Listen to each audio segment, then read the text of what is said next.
সুপ্রিয় দর্শক শ্রোতা সবাইকে অনেক ধন্যবাদ জানাচ্ছি। আজকে একটা গুরুত্বপূর্ণ বিষয়ে কথা বলব।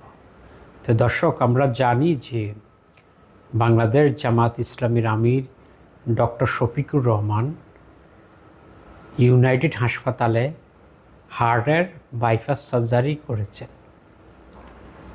এবং বাংলাদেশে হার্টের বাইপাস সার্জারি করে তিনি সর্বমহলে প্রশংসা অর্জন করেছেন। আমরা জানি যে এই পর্যায়ের নেতারা, তারা বাংলাদেশের যারা পলিটিশিয়ান আছেন, তারা বেশিরভাগে দেশের বাইরে চলে যান।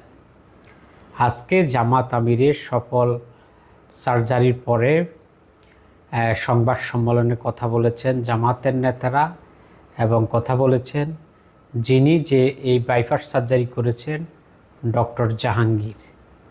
তিনি এই পর্যন্ত প্রায় 20,000-এরও অধিক বাইপাস সার্জারি করেছেন এবং ডেইলি 8 থেকে 9টা বাইপাস সার্জারি করার রেকর্ড আছে। তো ডক্টর জাহাঙ্গীর সাংবাদিকদের যে কথা বলেছেন যে জামাতের আমির ডক্টর শফিকুর রহমানের সাথে উনি কিছু ব্যক্তিগত তার স্মৃতির কথা বলেছেন, আমরা সেটা নাই বলি।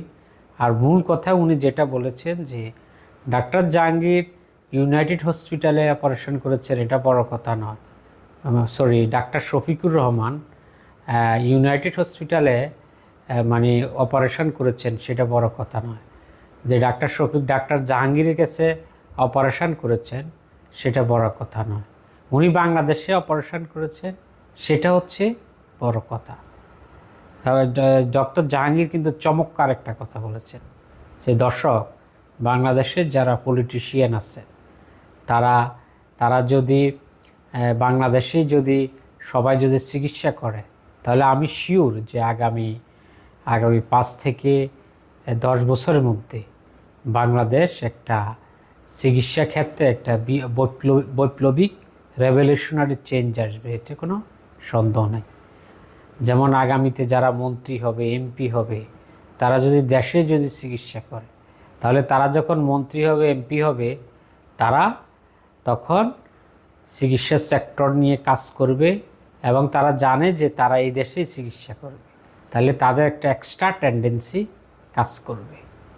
এবং আমি তো মনে করি যে বাংলাদেশের যারা সোশ্যাল মিডিয়া আছে বা যারা গণমাধ্যম আছে, তারা এখন থেকে এই বিষয়ে যারা বড় হাই প্রোফাইল রাজনৈতিক নেতা, তারা যদি দেশের বাহিরে দেশের চিকিৎসা আছে এমন কোনো বিষয় যদি দেশের বাইরে চিকিৎসা করতে চায়, তাহলে তাদের বিপক্ষে নিউজ করা এবং এই বিষয়গুলো ভালোভাবে ক্রিটিসাইজ করা, তাহলে দেশেরই উন্নত হবে।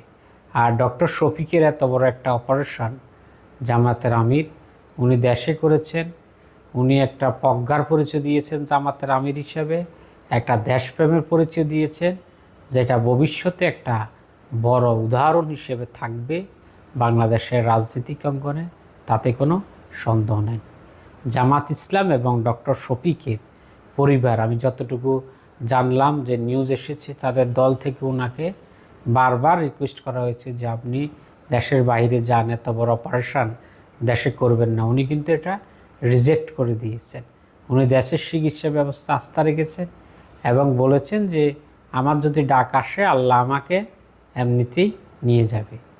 আমরা ডক্টর শফিকের আশুরূপ কামনা করি, আল্লাহ যেন ওনাকে সুস্থ করে দেন এবং এই জিনিসটা এই বিষয়টা থেকে অন্যান্য পলিটিশিয়ান যারা আছে বিভিন্ন দলের, তারা যেন একটা শিক্ষা গ্রহণ করে, দেশের চিকিৎসা গ্রহণ করে এবং দেশের চিকিৎসা গ্রহণ করলে দেশের চিকিৎসা সেবা উন্নত হবে এবং বাইরে থেকে বাংলাদেশের আসবে চিকিৎসা নেওয়ার জন্য, সেদিন বেশি দূরে থাকবে না যদি সবাই দেশে চিকিৎসা গ্রহণ করে।